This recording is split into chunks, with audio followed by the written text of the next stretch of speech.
ಜೀವನದಲ್ಲಿ ಅದಮ್ಯ ಇಚ್ಛಾಶಕ್ತಿ ಇರಬೇಕು.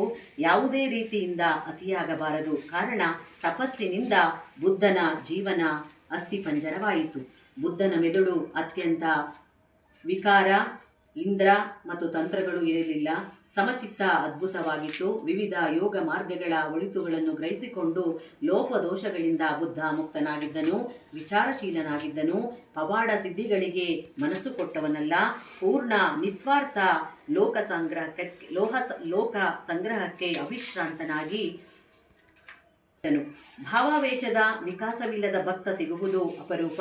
ನಿಸ್ವಾರ್ಥ ಕರ್ಮಶಾಲಿಯಾಗಿರುವುದು ಕಠಿಣ.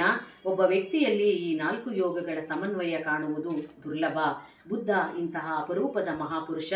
ಅವನ ಬುದ್ಧಿ ಮತ್ತು ಹೃದಯ ಕಾರ್ಯಕ್ಷಮತೆ ಪರಿಪೂರ್ಣವಾಗಿ ವಿಕಸನ ಹೊಂದಿತ್ತು.